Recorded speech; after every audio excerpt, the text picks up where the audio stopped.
साहिल अपनी क्लास का सबसे होशियार छात्र माना जाता था। कम बोलना, ज्यादा सोचना उसकी आदत थी। वो ज्यादातर लोगों से दूरी बनाए रखता और खाली समय में लाइब्रेरी के किसी शांत कोने में किताबों के बीच खोया रहता। उसी क्लास में शना भी पढ़ती थी। वो भी बिल्कुल साहिल की तरह कम दोस्त, सीमित बातें और अपने काम से काम रखने वाली लड़की। कॉलेज में ज्यादातर लोग उसे शांत लेकिन समझदार कहते थे। कॉलेज में फ्रेशर पार्टी का आयोजन होने वाला था। टीचर्स ने सभी स्टूडेंट्स को किसी न किसी एक्टिविटी में भाग लेने के लिए कहा। ग्रुप बनाए गए और किस्मत से साहिल और शना एक ही टीम में आ गए। उनकी ग्रुप को एक छोटा सा नाटक प्रस्तुत करना था, जिसमें कहानी के मुताबिक साहिल को शना का पति बनना था। स्टेज पर दोनों ने अपना किरदार इतनी सादगी और गहराई से निभाया कि पूरा हॉल तालियों से गूंज उठा। बच्चों से लेकर टीचर्स तक सबको उनकी जोड़ी पसंद आ गई। अगले दिन क्लासरूम में पहली बार दोनों की नजरें मिली, एक पल के लिए, और फिर हल्की सी मुस्कान। शना हॉस्टल में रहती थी, जबकि साहिल रोज कॉलेज बस से आता था। दोनों की दिनचर्या अलग थी, लेकिन उस एक मुस्कान ने कहीं न कहीं दोनों के मन में हलचल जरूर पैदा कर दी थी। कुछ दिनों बाद मौसम खराब हो गया। कई टीचर्स कॉलेज नहीं आ पाए, इसलिए लंच के बाद सभी स्टूडेंट्स को लाइब्रेरी में बैठकर पढ़ने को कहा गया। साहिल हमेशा की तरह लाइब्रेरी के एक कोने में बैठा किताब पढ़ रहा था। तभी किसी ने सामने की खाली कुर्सी खींची। उसने सिर उठाया। शना। दोनों की आंखें मिली और फिर वही हल्की सी मुस्कान। शना ने धीरे से कहा, उस दिन फ्रेशर पार्टी में आपका रोल सबको बहुत पसंद आया था। साहिल थोड़ा झिझकते हुए बोला, और आपका भी, आपने बहुत अच्छा किया था। शना मुस्कुराई, मुझे भी वो नाटक अच्छा लगा। साहिल ने अनजाने में कह दिया, सच कहूं तो आज तक मुझे ऐसा दोस्त नहीं मिला जिससे खुलकर बातें कर सकूं। शना ने हैरानी से उसकी तरफ देखा। अच्छा?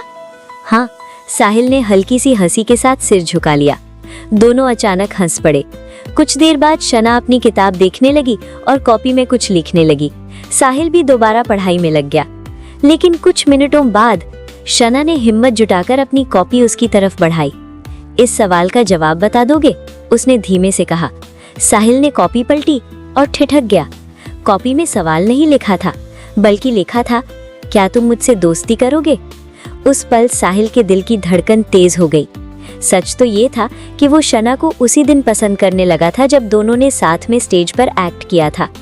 उसने पेन उठाया, थोड़ा सोचा और फिर जवाब लिखा, शना, फ्रेशर पार्टी वाले दिन से ही तुम मुझे अलग लगी थी, लेकिन अब तक कहने की हिम्मत नहीं हुई। पर एक बात पूछूं, क्या तुम सच में मुझसे दोस्ती करना चाहती हो? उसने कॉपी धीरे से उसकी तरफ बढ़ा दी। शना ने पढ़ा। उसके चेहरे पर हल्की सी मुस्कान फैल गई। उसने नीचे लिखा, साहिल, मुझे भी उसी दिन लगा था कि तुम मेरे लिए सिर्फ क्लासमेट नहीं हो, और हाँ, मैं तुम्हारी दोस्त बनना चाहती हूँ। साहिल ने फिर जल्दी से लिखा, तो कैंटीन चले? शना ने जवाब में सिर हिला दिया। कैंटीन में दोनों ने एक दूसरे को चॉकलेट दी। बस इतने से ही उस दिन उनके बीच कुछ नया शुरू हो गया। शना पास वाली कुर्सी पर बैठी थी। मौका देखकर साहिल ने उसके सिर पर हल्का सा किस कर दिया। शना चौंकी, फिर मुस्कुराई और उसे कसकर गले लगा लिया। उस दिन से दोनों साथ रहने लगे। दोस्ती धीरे धीरे गहरी होने लगी। क्लास के कुछ दोस्तों को भी अंदाजा हो गया था कि साहिल और शना अब सिर्फ सामान्य दोस्त नहीं रहे। साहिल अब ज्यादातर वक्त शना के बारे में सोचता रहता। पढ़ाई से उसका ध्यान हटने लगा। आखिरी सेमेस्टर आने वाला था। एक दिन शना ने कहा, हम दोनों एक ही कंपनी में ज्वाइन करेंगे और साथ रहेंगे। साहिल ने बिना सोचे हामी भर दी। दोनों ने इंटरव्यू दिए और दोनों का सिलेक्शन भी एक अच्छी कंपनी में हो गया। लेकिन किस्मत ने आखिरी मोड़ पर खेल खेल दिया। फाइनल सेमेस्टर के रिजल्ट में साहिल पास नहीं हो सका। कंपनी सिर्फ सफल उम्मीदवारों को ही लेने वाली थी। सारे सपने एक झटके में टूटते नजर आ रहे थे। साहिल ने भारी मन से शना से कहा, तुम कंपनी ज्वाइन कर लो, मैं कुछ महीने बाद दोबारा कोशिश करूंगा। शना उसकी तरफ देखती रह गई। उसकी आंखों में सवाल भी थे और डर भी। साहिल अपनी पढ़ाई में पूरी तरह लग गया था। शना जॉब करने लगी थी। कुछ महीनों बाद जब साहिल ने शना से बात करने के लिए फोन किया, तो उसने ये कहकर बात करने से मना कर दिया, इस बार भी तुम फेल ना हो जाओ, ज्यादा बात मत करो। इसके बाद साहिल और शना की फोन पर बातें लगभग बंद हो गईं। कुछ समय बाद साहिल की दोबारा परीक्षा हुई और इस बार वो पास हो गया। उस दिन वो बहुत खुश था। सबसे पहले उसने शना को फोन किया, लेकिन फोन स्विच ऑफ। उसने सोचा शायद कंपनी में होगी या बैटरी खत्म हो गई होगी। शाम को फिर कोशिश की, अब भी वही हाल। उसने कई बार फोन किया मगर बात नहीं हो सकी। अगले दिन साहिल को उसी कंपनी में ज्वाइन करना था जहां पहले उसे और शना को ऑफर लेटर मिला था। पहले दिन कागजी कार्रवाई में दोपहर हो गई। मैनेजर ने कहा, साहिल कैंटीन में जाकर लंच कर लो, उसके बाद ट्रेनिंग शुरू करेंगे। साहिल कैंटीन पहुंचा और जो उसने देखा उसके पैरों तले जमीन खिसक गई। शना, उसकी कॉलेज फ्रेंड, एक हैंडसम लड़के के साथ एक ही थाली में हंसते हुए खाना खा रही थी। दोनों बेहद खुश लग रहे थे। साहिल चुपचाप पीछे वाली टेबल पर बैठ गया। शना की बातों से उसे समझ आ गया वो लड़का उसका बॉयफ्रेंड था। तभी शना का फोन बजा। उधर से आवाज आई, तुमने अपना पुराना नंबर क्यों बंद कर दिया? शना बोली, उस नंबर पर किसी फालतू लड़के के फोन आते थे, इसलिए मेरे दोस्त मोहित ने बंद करवा दिया। पीछे बैठे साहिल का दिल जैसे टूट गया। उससे खाना नहीं खाया गया। वो उठकर सीधे ट्रेनिंग रूम चला गया। साहिल काबिल था। 1 महीने की ट्रेनिंग के बाद उसे टीम हेड बना दिया गया। अब शना और मोहित उसी की टीम में आ चुके थे। पहले दिन साहिल ने सभी को केबिन में बुलाकर मीटिंग ली। शना सामने बैठी थी।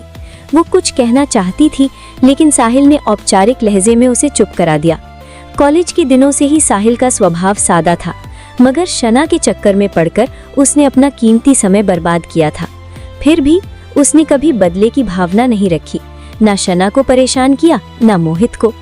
शना ने भी मोहित को कभी ये नहीं बताया कि वो और साहिल कॉलेज में साथ पढ़ते थे। शना को लगता था मोहित उससे शादी करेगा, लेकिन मोहित ऐसा कुछ नहीं सोचता था। वो सिर्फ टाइम पास कर रहा था। कुछ दिनों बाद मोहित ने कंपनी छोड़ दी और जाते जाते साफ कह दिया, हमारी दोस्ती यहीं तक थी, मेरा रिश्ता हो चुका है, कुछ ही दिनों में शादी है। शना को ऐसा लगा जैसे जमीन खिसक गई हो। वो टूट चुकी थी। एक दिन साहिल कैंटीन में लंच कर रहा था, तभी सामने से शना आई। वो उसके सामने बैठ गई। धीमी आवाज में बोली, सर मुझे माफ कर दीजिए, मुझसे बहुत बड़ी गलती हो गई। साहिल ने ठंडे स्वर में पूछा, मोहित ने कंपनी क्यों छोड़ी? शना ने सारी कहानी सुना दी। साहिल ने अनसुना करते हुए कहा, अच्छा लंच खत्म हो चुका है, मुझे बहुत काम है, और उठकर चला गया। कुछ दिन बाद साहिल ने एक कार्ड शना की तरफ बढ़ाया, मैं शादी करने जा रहा हूँ, ये मेरी शादी का कार्ड है, जरूर आना। शना ने कार्ड खोला और कांप गई। अंदर लिखा था, साहिल और शना। वो फूट फूट कर रो पड़ी, उसे गले लगा लिया। साहिल ने कहा, तुमने मुझसे बात न करने के लिए नंबर बदल लिया था, लेकिन मैं रोज तुम्हें फोन करता रहा। कंपनी के पहले ही दिन तुम्हें और मोहित को साथ देखकर सब समझ गया था। मैंने तुम्हें भुलाने की बहुत कोशिश की, पर मेरे दिल से तुम्हारा प्यार नहीं निकला। शना रोते हुए बोली, मुझे माफ कर दो प्लीज। साहिल ने उसे अपने सीने से लगाते हुए कहा, मेरे जीवन साथी, ये तुम्हारी पहली और आखिरी गलती थी। शना उसके सीने से लगी रोती रही और साहिल उसके सिर पर हाथ फेरता रहा। ऑफिस के बाहर खड़े लोग उन्हें देखकर मुस्कुरा रहे थे, लेकिन दोनों को उस पल किसी और की परवाह नहीं थी। शना ने आंसुओं के बीच कहा, अब मैं तुम्हें कभी खुद से दूर नहीं जाने दूंगी। साहिल ने हल्की मुस्कान के साथ जवाब दिया, और मैं तुम्हें फिर कभी गलत समझने नहीं दूंगा। दोनों ने एक दूसरे का हाथ थाम लिया, जैसे जिंदगी ने उन्हें फिर से दूसरा मौका दे दिया हो।